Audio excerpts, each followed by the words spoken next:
नमस्कार, कृति समाचारमा स्वागत छ। म शान्ता दाहाल। समाचार सुरु गरौँ मुख्य खबरबाट। प्रधानमन्त्री केपी शर्मा ओली सरकारको प्रतिनिधि सभा विघटनको निर्णयलाई सर्वोच्च अदालतद्वारा बदर, फैसलासँगै प्रतिनिधि सभा पुनस्थापित। सरकारले फागुन 23 गतेदेखि दोस्रो चरणको कोभिड विरुद्ध खोप अभियान सुरु गर्दै 55 वर्ष माथिका नागरिकलाई खोप दिने। धरानबाट एकै दिन 7 जना लागु औषध सहित युवा पक्राउ, कडा खालको लागु औषध ब्राउन सुगर सहित पक्राउ। प्रधानमन्त्री केपी शर्मा ओलीद्वारा राष्ट्रिय सुरक्षा परिषदको बैठक सम्पन्न, निर्वाचन लगायतका विषयमा छलफल। तेह्रथुमको लालीगुराँस नगरपालिकाले सामुदायिक भवनबाट सेवा प्रवाह गर्दै साँगुरो भवनबाट सेवा प्रवाह गर्दा समस्या। 6 लेन सडक आयोजनाले सडक निर्माणमा ढिलाइ गरेको भन्दै व्यापारीहरूद्वारा चक्काजाम, व्यवसाय नै सङ्कटमा परेको व्यवसायीको भनाइ। धनकुटाको पाख्रेबास स्थित संसारी सिमसारमा पर्यटक झुमिँदै तालमा बोटिङ गर्ने चिया बगान लगायतले पर्यटक तानिँदै। र धरान आदर्श स्कुलका विद्यार्थीहरूद्वारा सप्ताहव्यापी खेलकुदसँगै 53औं वार्षिक उत्सवमा अभिभावक तथा गुरुलाई मनोरञ्जन प्रदान। अब समाचार विस्तारमा। प्रधानमन्त्री केपी शर्मा ओलीको सिफारिसमा राष्ट्रपति विद्यादेवी भण्डारीले गरेको प्रतिनिधि सभा विघटनको निर्णयलाई सर्वोच्च अदालतले बदर गरेको छ। फैसलासँगै प्रतिनिधि सभा पुनस्थापित भएको छ। प्रधान न्यायाधीश चोलेन्द्र शमशेर जवरा नेतृत्वको संवैधानिक इजलासले प्रतिनिधि सभा विघटनको निर्णय बदर गर्ने फैसला गरेको हो। इजलासले 13 दिनभित्र प्रतिनिधि सभाको अधिवेशन बोलाउने पनि आदेश दिएको छ। अब प्रतिनिधि सभाको बैठक 24 फागुनभित्र बोलाउनु पर्नेछ। संवैधानिक इजलासमा जवरासँगै न्यायाधीशहरू विश्वम्भर श्रेष्ठ, अनिल सिन्हा, सपना प्रधान मल्ल र तेजबहादुर केसी रहनुभएको थियो। सर्वोच्च अदालतले प्रधानमन्त्रीलाई संसद विघटन गर्ने अधिकार नभएको फैसला गरेको छ। इजलासको फैसला प्रधान न्यायाधीश जवराले पढेर सुनाउनु भएको थियो। सत्तारूढ नेकपामा विवाद चुलिएपछि प्रधानमन्त्री केपी शर्मा ओलीको सिफारिसमा राष्ट्रपति विद्यादेवी भण्डारीले गएको पुस 5 मा प्रतिनिधि सभा विघटन गर्नुभएको थियो। त्यसविरुद्ध सर्वोच्च अदालतमा 13 वटा रिट निवेदन परेका थिए। सर्वोच्च अदालतले 10 पुसपछि संवैधानिक इजलासमा निरन्तर सुनवाईको आदेश दिएको थियो। सरकारले फागुन 23 गतेदेखि सुरु हुने दोस्रो चरणको कोभिड विरुद्ध खोप अभियानमा 55 वर्ष माथिका नागरिकलाई खोप दिने तयारी गरिरहेको छ। भारतले अनुदानमा दिएको 10 लाख मात्र खोप मध्ये अहिलेसम्म 4 लाख मात्र भन्दा बढी खोप प्रयोग भइसकेको अधिकारीहरूले जनाएका छन्। त्यसबाहेक नेपालले भारतबाट गत आइतबार मात्रै 10 लाख मात्रा खोप खरिद गरेको छ। त्यति नै मात्रा थप खोप खरिद गर्नका लागि सम्झौता भइसकेको पनि बताइएको छ। चिकित्सकहरूका अनुसार केही अवस्थामा बाहेक सामान्यतया सबैले कोरोना भाइरसको खोप लगाउनु हुन्छ। खोपमा भएका केही तत्त्वहरूप्रति एलर्जी छ भने खोप लगाउन नहुने संक्रामक रोग विशेषज्ञ डाक्टर अनुप सुवेदी बताउनुहुन्छ। सामान्यतया सबैले खोप लगाउन हुने र त्यसमा पनि बढी उमेर भएकाहरूले त अनिवार्य रूपमा नै कोभिड-19 विरुद्धको खोप लगाउनु पर्ने डाक्टर सुवेदी बताउनुहुन्छ। भारतबाट ल्याइएको कोभिसिल्ड खोपको उत्पादक कम्पनीले निश्चित किसिमको रगत पातलो गर्ने कडा खाले औषधि एस्पिरिन बाहेक प्रयोग गर्नेहरूले खोप लगाउँदा विचार पुर्याउन सङ्केत दिएको पनि उहाँले बताउनुभयो। नेपालमा गत महिना खोप अभियान सुरु भएको थियो। धरानबाट एकै दिन 7 जना लागु औषध सहित युवा पक्राउ परेका छन्। इलाका प्रहरी कार्यालय धरानका अनुसार धरान 3 बाट विनय तामाङ, उत्सव श्रेष्ठ र उमेश श्रेष्ठ, धरान 8 का यज्ञ बहादुर खड्का, सोही वडाका आकाश श्रेष्ठ, धरान 13 का ओम प्रकाश कार्की, धरान 15 सयपत्री मार्गबाट कृष्ण थापा मगर पक्राउ परेका हुन्। धरान 3 बाट पक्राउ परेकाहरूबाट ब्राउन सुगर सहित पक्राउ गरिएको छ। खैरो हेरोइन पक्राउ गर्ने उद्देश्यले प्लास्टिकमा प्याकिङ गर्दै गरेको अवस्थामा विनयको साथबाट 5 ग्राम ब्राउन सुगर बरामद गरिएको इलाका प्रहरी कार्यालय धरानले जनाएको छ। त्यस्तै धरान 7बाट धरान 13का कार्कीको 7बाट पनि 1 ग्राम 600 मिलिग्राम ब्राउन सुगर बरामद गरिएको इलाका प्रहरी कार्यालय धरानका डीएसपी ज्ञानेन्द्र बस्नेतले जानकारी दिनुभयो। त्यस्तै धरान 8 लाङ्गालीबाट यज्ञबहादुर खड्काले आफ्नो घर कोठामा लुकाइराखेको अवस्थामा डाइलेक्स DC 100 ml लेखिएको 2 बोतल नाइट्रोजन ट्याब्लेट 165 चक्की र स्मास्मोप्रोक्सिवन 72 क्याप्सुल बरामद गरिएको छ। धरान 8का 29 वर्षीय आकाश श्रेष्ठलाई पनि डाइलेक्स DC 100 ml लेखिएको 2 बोतल सहित बरामद गरिएको छ।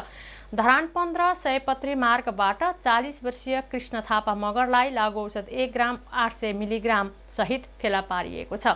लागु औषध सहित पक्राउ परेकाहरूलाई मंगलबार म्याद थप गरी अनुसन्धान सुरु गरिएको छ।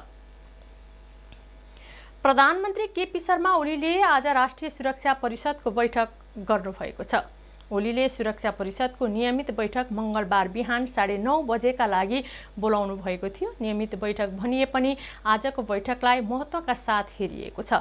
प्रधान न्यायाधीश तोलेन्द्र शमशेर जवरा र प्रधान सेनापति पूर्णचन्द्र थापा बीच हिजो भेटवार्ता हुनुले पनि आजको बैठकलाई अर्थपूर्ण मानिएको हो। स्रोतका अनुसार बैठकमा पछिल्लो समय विकसित राजनीतिक घटनाक्रम र आउँदो वैशाखमा हुने चुनाव लगायतका विषयमा छलफल हुने बताइएको छ।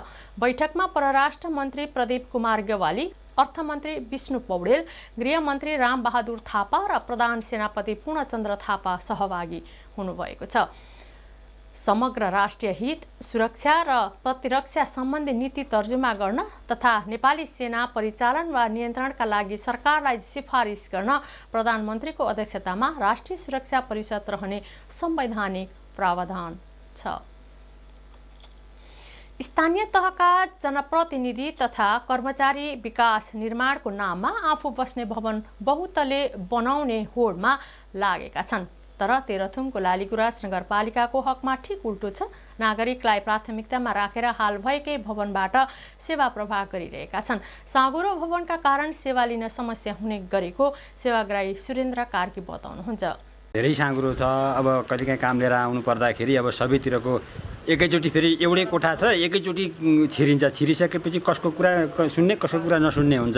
अब मेयर साहेबहरूलाई उपमेयरलाई अब हाकिम साहेबहरूलाई पनि त्यही हो समस्या चाहिँ बढी समस्या धेरै साँगुरो भएर। सामुदायिक भवनमा सञ्चालनमा आएको नगरपालिकाको भवनबाटै सबै सेवा प्रवाह गर्दै आएको छ। जिल्लाको 2 नगरपालिका मध्ये म्याङ्लुङ नगरपालिकाले भने आफ्नै सुविधा सम्पन्न भवन बनाएको छ।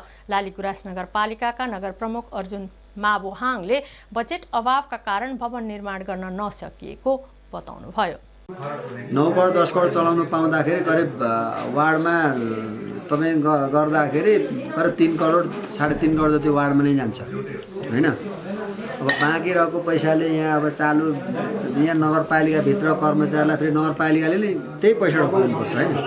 र करिब भवन बनाउँदा 2.5-3 करोड जति लाग्छ हैन। अब 2.5-3 करोड रुपियाँ चाहिँ भवनमा खर्च गरेर अनि अब पब्लिकलाई के दिने त? पब्लिकमा वार्डमा कसरी बजेट हाल्ने, नगरको बजेट कसरी राख्ने, बाटो कसरी बनाउने, सिँचाइमा साझेदारी चाहिँ केमा सिँचाइमा पैसा कसरी हाल्ने हैन, खानेपानीमा पैसा कसरी हाल्ने, सत्य कुरा चाहिँ के भने हामीसँग पैसा नै छैन भन्नु। संघीय र प्रदेश सरकार नेकपाको र स्थानीय सरकार कांग्रेसको भएका कारण पनि भवन निर्माणका लागि बजेट नदिएको बताइन्छ।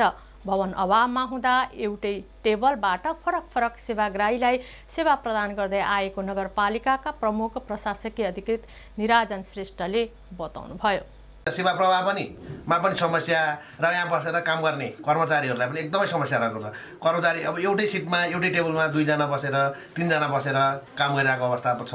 अब जस्तै म कार्यकारी अधिकृत प्रमुख प्रशासकीय अधिकृत भएर आउँदा पनि यहाँ साथीहरू तपाईँहरू आउनुभयो, 4-5 जना बसेर छलफल गरौँ वा 4-5 जना बसेर केही निकास गरौँ काम गरौँ भन्दाखेरि काम गर्ने वातावरण त्यति उचित छैन। स्थानीय सरकारबाट प्राप्त हुने बजेटबाट भवन निर्माणका लागि पर्याप्त नहुँदा भवन बन्न नसकेको नगरले जनाएको छ। 6 लेन सडक आयोजनाले सडक निर्माणमा ढिलाइ गरेको भन्दै व्यापारीहरूले चक्काजाम गरेका छन्। सडक आसपास क्षेत्रमा व्यवसाय गर्दै आएका व्यापारीहरूले धुलोले व्यवसाय नै सङ्कटमा परेको भन्दै मङ्गलबार चक्काजाम गरेका हुन्। यसअघि पनि केही घण्टा चक्काजाम गर्दै साङ्केतिक विरोध गरेका थिए। विराटनगर धरान सडक खण्ड अन्तर्गत इटहरीमा 6 लेन सडक निर्माणको काम ढिला सुस्ती हुँदा हाइवेमा धुलोको समस्या गम्भीर भएको व्यवसायीहरूले बताएका छन्। व्यवसायीहरूले बाँसको बार लगाएर सडक अवरुद्ध गरेका थिए। इटहरी 9 की वडा सदस्य कुमारी न्यौपानेले आफूहरूले स्थानीयको समस्यामा हातेमालो गर्दै आएको जानकारी दिएकी छिन्। निर्वाचन आयोगले निर्वाचन व्यवस्थापनमा सामाजिक सञ्जालको उपयोग सम्बन्धी नीति 2077 स्वीकृत गरी कार्यान्वयनमा ल्याएको छ। निर्वाचनका सबै प्रक्रिया र चरणमा सामाजिक सञ्जालको उपयोग सम्बन्धी एकीकृत एवं उपयुक्त नीतिगत व्यवस्था कायम गर्ने उद्देश्यले आयोगले नयाँ नीति कार्यान्वयनमा ल्याएको हो। आयोगका प्रवक्ता राजकुमार श्रेष्ठले सामाजिक सञ्जालप्रतिको आकर्षण बढ्दै गएको सन्दर्भमा निर्वाचन तथा मतदाता शिक्षा सामग्री निर्वाचन आयोगका गतिविधिलाई अवसरका रूपमा प्रयोग गर्न सकिने बताउनुभयो। प्रचार प्रसार एवं पहुँच वृद्धि गर्ने सामाजिक सञ्जालमा सम्प्रेषित मिथ्या सूचना, दुष्प्रचार, सूचना तोडमोड र द्वेषपूर्ण अभिव्यक्तिको नियमन, तत्काल व्यवस्थापन तथा सूचनाका स्रोतको आधिकारिकता यकिन गर्न योगदान पुग्ने विश्वास गरिएको छ। सामाजिक सञ्जालबाट सिर्जित उल्लेखित अवसरको सदुपयोग गर्ने एवं सामाजिक सञ्जालको प्रयोगबाट उत्पन्न हुन सक्ने जोखिम न्यूनीकरण गर्ने प्रयास स्वरूप नीति तर्जुमा गरिएको जानकारी दिएको छ। नीतिमा 6 वटा रणनीति र रणनीति अन्तर्गत 30 वटा कार्यनीति तय गरिएको छ। हरियाली चिया बगान, बगानको बीचमा पोखरी, चिटिक्कै परेका रङ्गीन घरहरू, स्वर्गकै अनुभूति हुने यो स्थान हो धनकुटाको पाखरीबास स्थित संसारी सिमसार। धनकुटा सदरमुकामदेखि 19 किलोमिटर उत्तरतर्फको यात्रा पुगिने यो सिमसारमा पछिल्लो समय पर्यटकहरू आकर्षित हुन थालेका छन्। तालमा बोटिङ गर्ने, चिया बगानलाई पृष्ठभूमिमा राखेर तस्बिर खिच्ने जोडीको कमी हुन्न। विभिन्न आकृति चिया बगान र तालले गर्दा आन्तरिक पर्यटकको घुइँचो हुने गरेको आन्तरिक पर्यटक किरण भुजेल बताउनुहुन्छ। पहाडमा यस्तो पार्क छ भनेर मैले चाहिँ अब सुनेको मात्रै थिएँ, तर आज आँखाले देख्न पाएँ। रमाइलो पार्क रहेछ। अझ यहाँ त ताल पनि रहेछ र ठुल्ठुला मूर्तिहरू पनि विभिन्न किसिमको हाम्रो आकृति रहेका पर्यटकीय यो ठाउँले पनि साथ दिएको देखियो। चिया बगान र ठाउँ ठाउँमा विभिन्न किसिमका मूर्तिहरू कलाकृतिहरू पनि कुदिएको देखियो। त्यसले गर्दा अन्य ठाउँको तुलनामा यो चाहिँ साह्रै राम्रो पार्कमा परिणत भएको रहेछ भन्ने मैले थाहा पाएँ र अरूलाई पनि यसरी नै यो अन्य ठाउँ जानुभन्दा नि एकपल्ट चाहिँ यो पाखरीबासको यो सिमसार क्षेत्र भन्दो रहेछ, यो क्षेत्र आउनको लागि चाहिँ म अनुरोध पनि गर्दछु। 25 रोपनी क्षेत्रफलमा सिमसार फैलिएको छ। खेर जाने पानीलाई बाँध बाँधेर बनाइएका कारण बोटिङ गर्ने पनि व्यवस्था छ। यस वर्ष प्रदेश सरकारले 20 लाखको लगानीमा 4 वटा मिनी चिडियाखाना, शिवको मूर्ति वरिपरि रेलिङले संरक्षण गरिएका छन्। दैनिक 200 देखि बिदाको दिन 1200 पर्यटक आउने गरेको निर्माण समितिका सदस्य श्याम प्रकाश राईको भनाइ छ। अब मधेस तराईदेखि लिएर होइन सिरा सप्तरी होइन मोरङ सुनसरी म्याक्सिमम आउने चाहिँ त्यता हो। कम्तीमा 200 जना चाहिँ यहाँको लोकल लगायत दिनमा चाहिँ त्यति चाहिँ हुन्छ। अहिले गाडी, सानो गाडी, ठुलो गाडी लगायत आउने भनेको शनिबार र छुट्टीको बेला, होलिडे, सन्डे होलिडे, सटरडे होलिडेको दिन आउने चाहिँ लगभग 1200-1300देखि लिएर 2000सम्म पनि हुनसक्छ। साना तथा ठुला सवारी साधनबाट सहजै पुग्न सकिने यो सिमसार क्षेत्र पर्यटकीय रूपमा प्रचुर सम्भावना बोकेको छ। धरान आदर्श स्कुलका विद्यार्थीहरूले सप्ताहव्यापी खेलकुदसँगै 53औं वार्षिक उत्सवमा अभिभावक तथा गुरुलाई मनोरञ्जन गराएका छन्। स्कुलले मङ्गलबार वार्षिक उत्सव मनाउने क्रममा फागुन 6 गतेदेखि सुरु गरिएको सप्ताहव्यापी खेलकुद कार्यक्रमका विजेता तथा उपविजेता विद्यार्थीहरूलाई पुरस्कृत गरिएको स्कुलका प्रिन्सिपल एवं निर्देशक लोकेन्द्र श्रेष्ठले जानकारी दिनुभयो।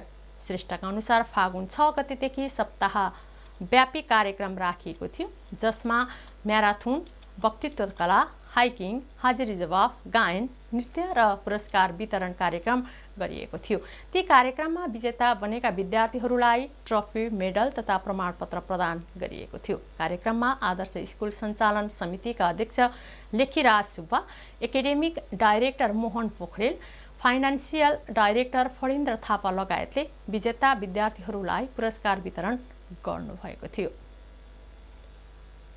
Lions Club of Dharan Budhasubba र लियो क्लब अफ धरान बुढासुब्बाको सोमबार यलम्बर सांस्कृतिक भवनमा प्रतिस्थापन गरिएको छ। लायन वर्ष 20 र 21 का अध्यक्ष मान भगत चामलिङलाई निवर्तमान अध्यक्ष कविता लिम्बुले माला लगाएर स्वागत गर्नुभएको छ।